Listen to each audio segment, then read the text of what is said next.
Halo semuanya, perkenalkan, nama saya Rizky Ruspati. Saya dari Universitas Airlangga dengan NIM 042 011 333 094. Dan pemaparan kali ini saya tujukan untuk memenuhi tugas komunikasi bisnis saya dengan topik Jakarta berhasil dalam menangani pandemi COVID-19. Setuju atau tidak? Mari kita bahas. Yang pertama, apa sih COVID-19 itu? COVID-19 adalah coronavirus disease atau penyakit yang menyerang sistem respirasi manusia.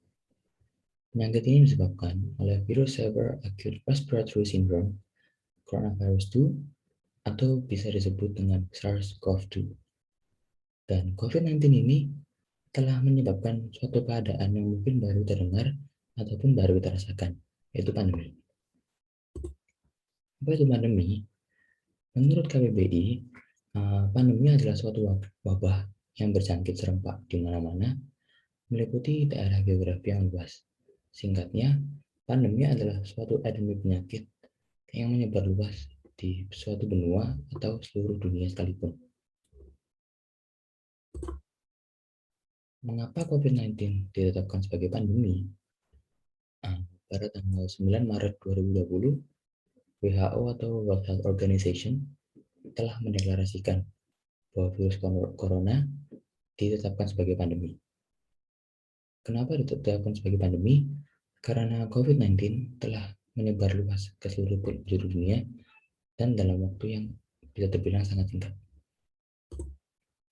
Berikut adalah grafik penambahan kasus COVID-19 di area Jakarta. Pada tanggal 12 Februari 2021, tercatat sebanyak 3.018 kasus positif dalam satu hari, dengan total 3.781 orang yang positif corona. Dan pada tanggal 5 April 2021, hanya terdapat atau tercatat 487 kasus dalam satu hari, dengan jumlah total sebanyak 2.368. Sudah dapat terlihat bahwa terjadi penurunan sangat drastis dari penyebaran virus corona tersebut. Berikut ini adalah beberapa kebijakan pemerintah Jakarta dalam menangani pandemi COVID-19. Yang pertama, untuk mengurangi keramaian. Pemerintah meniadakan CFD atau Car Free Day, meniadakan kegiatan di tempat ibadah, dan menghimbau masyarakat untuk melaksanakan ibadah di rumah masing-masing. Dan pemerintah pun menghimbau untuk tidak melaksanakan mudik ke kampung halaman. Yang kedua, PSBB. Pemerintah Jakarta melaksanakan PSBB atau pembatasan sosial berskala besar demi mengurangi kegiatan di luar rumah. Yang ketiga, bantuan. Pemerintah Jakarta telah menganggarkan dan memberikan bantuan sosial kepada masyarakat yang terdampak pandemi. Dan pemerintah Jakarta pun menyusun atau melaksanakan program baru, yaitu KSBB, kolaborasi sosial berskala besar, sebagai media yang memudahkan masyarakat untuk berdonasi kepada sesama. Dan berikut ini ada beberapa rekomendasi do's and don'ts.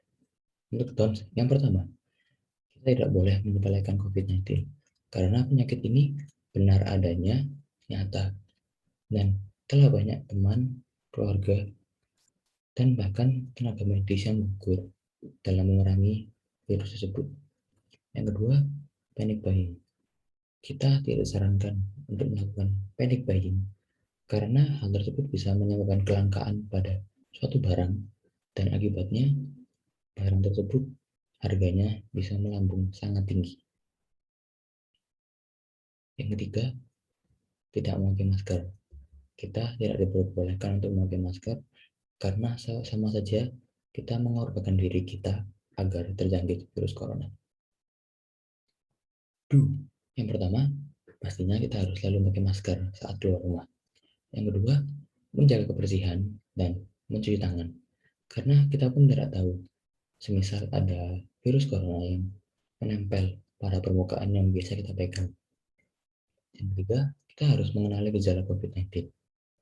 Karena dengan kita mengenali gejala-gejala dari COVID-19, semisal kita merasakan gejala tersebut di tubuh kita, kita bisa langsung check up ke rumah sakit rujukan COVID.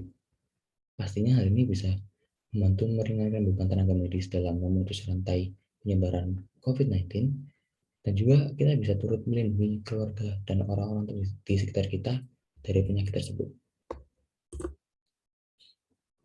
Kesimpulannya, dari grafik dan data yang telah saya paparkan tadi, saya setuju bahwa Jakarta telah berhasil dalam menangani COVID-19. Walaupun kasusnya terbilang masih banyak, tetapi telah terjadi penurunan yang sangat drastis dari 3.000 kasus dalam satu hari menjadi 487 kasus dalam satu hari. Terima kasih semuanya. Mungkin itu saja yang bisa saya sampaikan.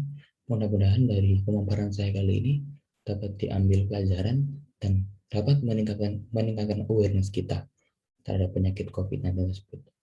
Terima kasih. Stay safe and stay healthy everyone.